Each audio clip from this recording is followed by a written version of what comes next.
2.2리터, 멕시코 치아파스 주민이 하루에 마시는 탄산음료의 양입니다. 대부분이 코카콜라입니다. 한국 사람들이 한 달 동안 마시는 탄산음료보다 많은 걸 이 사람들은 단 하루 만에 마십니다. 연간으로 환산하면 1인당 821리터, 250ml 컵으로 3285잔입니다. 미국의 8배, 세계 평균의 33배, 치아파스주 산크리스토발 지역의 다학제 연구소 시무스루가 2019년 발표한 공식 수치입니다. 그런데 이 수치를 단순히 콜라를 좋아하는 동네의 기이한 기록으로 읽으면 본질을 놓칩니다. 치아파스 주민들이 콜라를 마시는 이유는 좋아해서가 아니라 물이 없어서입니다. 치아파스는 멕시코 전체에서 재생 가능한 수자원이 가장 풍부한 주입니다. 멕시코 전체 수자원의 30%를 이곳이 공급하고 세계 4위 규모의 치코아센 수력 발전소를 비롯해 멕시코 주요 수력 발전 시설이 집중된 곳이기도 합니다. 물이 넘쳐나는 땅인데 정작 주민들은 마실 물이 없습니다. 상수도관이 수십 년째 방치되어 수돗물에는 살모넬라균과 대장균이 가득합니다. 연구기관 에코스루의 조사에 따르면 현지 습지대의 물에서는 음용 기준을 훨씬 초과하는 병원성 세균이 검출됩니다. 농촌 지역 주민 3명 중 1명은 아예 수도관 자체가 연결되어 있지 않아서 빗물을 받거나 먼 우물까지 걸어가야 합니다. 어떤 마을에서는 물을 구하러 하루에 2시간을 걸어야 합니다. 멕시코 전체 수자원의 30%를 품고 있으면서 가장 가난한 주, 물이 가장 풍부하면서 마실 물이 가장 부족한 주, 치아파스의 역설은 여기서 시작됩니다.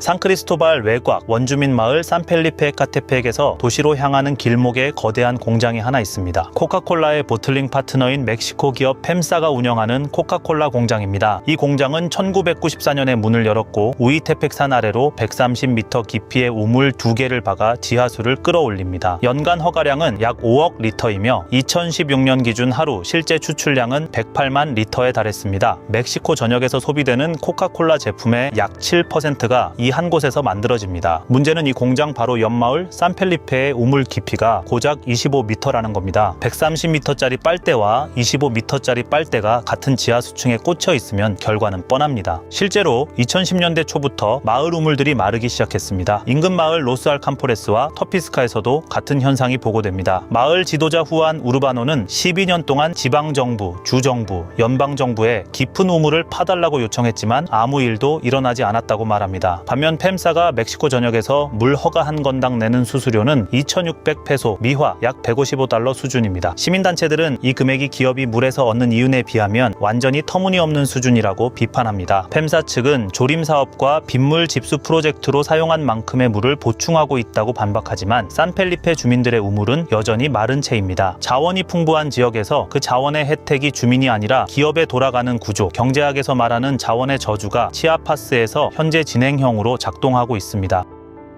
이 구조가 만들어진 데는 선명한 정치적 배경이 있습니다. 2000년 멕시코에서 71년의 일당 독재를 끝내고 당선된 비센테 폭스 대통령, 이 사람의 전직이 코카콜라 멕시코 법인 최고 경영자입니다. 1964년 배달 노선 관리자로 입사해 직접 트럭을 몰았고 11년 만인 1975년 멕시코 법인 최고 경영자까지 올라간 입지 전적 인물입니다. 그의 재임 시절 코카콜라는 펩시를 제치고 멕시코 1위 음료가 됐고 매출은 약 50% 증가했습니다. 퇴사 후 정치에 뛰어들어 과나우아투 주지사를 거쳐 대통령까지 올라갑니다. 폭스가 대통령이 된 뒤 펜사는 지하수 사용 허가를 순조롭게 갱신받습니다. 국가수자원위원회는 2005년 치아파스 공장 허가를 연장해줬고 펜사는 현재 멕시코 전역에서 40개의 물 사용 허가를 보유하고 있습니다. 비판자들은 코카콜라 최고 경영자 출신 대통령과 보틀러 사이의 회전문 인사가 기업에 유리한 규제 환경을 만들었다고 지적합니다. 실제로 설탕세는 폭스 재임 기간에는 논의조차 되지 않았고 도입된 건 퇴임 후 한참 뒤인 2014년입니다. 공공 인프라 투자는 뒷전으로 밀리고 기업의 지하수 독점은 유지된 결과 치아파스 주민들은 깨끗한 물 대신 콜라를 마시는 환경에 고착됩니다.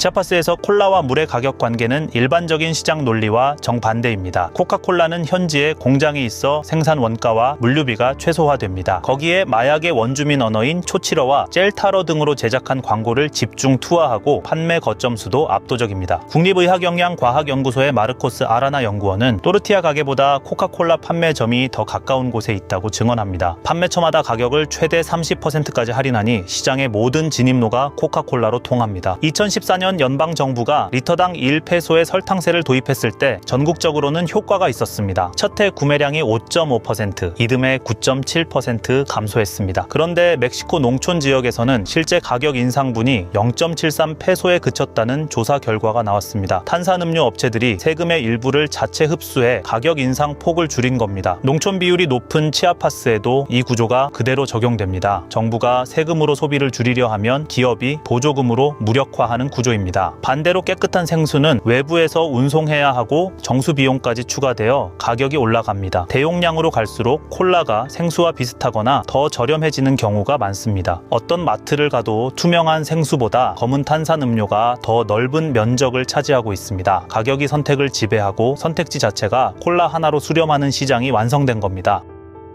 치아파스의 초칠 마야 마을에서 코카콜라는 음료를 넘어 사실상 화폐로 기능합니다. 결혼할 때 신랑 측이 신부 측에 보내는 예물에 콜라가 포함되고 그 양이 신랑의 경제력과 성의를 증명합니다. 원래는 사탕수수로 만든 전통 증류주 폭스를 예물로 보냈지만 지금은 콜라가 그 자리를 대체하는 것이 일반적입니다. 마을 규칙을 어겼을 때도 마을 행사 분담금이 콜라 구매로 이행되기도 합니다. 공식 화폐 경제가 제대로 침투하지 못한 빈곤 지역에서 유통량이 풍부하고 가치가 안정적인 상품이 물물 교환의 매개가 된 겁니다. 인류학자 준내시는 이를 의례화폐에 가까운 역할이라고 분석합니다. 종교 영역도 마찬가지입니다. 사누안 차물라 마을의 성당에서는 가톨릭과 마야 원주민 신앙이 혼합된 독특한 의식이 치러집니다. 원래는 폭스를 신에게 바쳤는데 복음주의 교회의 금주 압력과 알코올이 가정폭력과 실업 같은 사회 문제를 일으키는 현실이 맞물리면서 콜라가 그 자리를 대체하게 됐습니다. 아픈 사람의 몸에 살아있는 닭을 문지르고 콜라를 마시게 한 뒤 트림을 시킵니다. 몸 안에 악한 영혼이 탄산과 함께 빠져나간다고 믿기 때문입니다. 코카콜라를 대접하는 사람은 공동체에서 높은 지위를 인정받고 다른 브랜드를 내놓으면 결례로 여겨집니다. 이 구조가 완성되면 콜라를 끊는다는 건 단순한 식습관 변화가 아닙니다. 경제체계의 이탈이고 신앙의 포기입니다. 빠져나갈 출구가 경제적으로도 문화적으로도 사라지는 겁니다. 치아파스는 멕시코 32개 주 가운데 소득이 가장 낮습니다. 2024년 기준 인구의 66%가 다차원적 빈곤 상태에 놓여 있고 주민 절반 가까이가 기본적인 서비스조차 누리지 못합니다. 농촌 지역에는 전력 공급이 불안정한 가정이 여전히 존재하고 장작으로 불을 떼며 사는 사람들이 있습니다. 상위 중등 교육 이수율은 35에서 40% 수준에 불과합니다. 그런데 소득 최하위인 이 지역의 콜라 소비량이 다수의 연구에 따르면 세계 최상위 수준입니다. 이 역전 현상이 의미하는 건 분명합니다. 이건 기호가 아니라 대체제가 없는 환경에서 발생한 강제된 소비입니다. 분유와 우유가 비싸서 돌도 안 된 아기에게 콜라를 먹이는 것도 같은 맥락입니다. 농민건강교육센터 소장 마르코스 아라나 연구원이 2023년 코카콜라 주주총회에서 인용한 조사에 따르면 치아파스 원주민 아동의 약 3분의 1이 만 1세 이전에 코카콜라를 섭취하고 있었습니다. 선택이 아닙니다. 빈곤이 만들어낸 소비 패턴입니다. 멕시코 전역에서 사망 원인 1위는 심장질환입니다. 2024년 기준 약 19만 2천 명이 심장질환으로 사망했고 당뇨는 2위로 약 11만 3천 명이었습니다. 치아파스에서도 당뇨는 사망 원인 2위이지만 그 영향은 전국 평균보다 훨씬 심각합니다. 멕시코 전체에서 2013년에서 2016년 사이 당뇨 관련 사망자가 연간 약 3천 명씩 추가로 늘었고 치아파스는 그 증가세의 한복판에 있습니다. 멕시코 성인 6명 중 1명이 당뇨를 앓고 있으며 국립공중보건연구소는 연간 4만 명 이상의 사망이 탄산음료 소비와 연관된 것으로 추산합니다. 치아파스의 당뇨 관리 상황은 더 암울합니다. 당뇨 환자 가운데 혈당 관리를 받고 있는 비율이 7.7%에 불과합니다. 전국 평균 9.6%에도 못 미칩니다. 교통비, 의료 인력 부족, 재정 문제가 겹치면서 진단조차 제때 이루어지지 않습니다. 당뇨 합병증으로 인한 절단 수술이 빈번하게 보고되고 있지만 치료 접근성은 여전히 낮습니다. 국립통계지리원 2025년 추계 기준 기대 수명은 73.2세로 멕시코 32개 주 가운데 최하위입니다. 영유아 사정은 더 심각합니다. 오염된 상수도로 씻기고 콜라를 먹이는 환경에서 위장 질환은 5세 미만 아동 사망의 주요 원인 중 하나입니다. 코로나 팬데믹 기간에는 젊은 성인 사망자의 대부분이 당뇨, 고혈압, 비만을 기저질환으로 갖고 있었습니다. 당뇨로 가족을 잃은 장례식장에서 조문객들이 다시 콜라를 마시며 고인을 추모합니다. 이 장면이 치아파스 악순환의 가장 잔인한 축약입니다.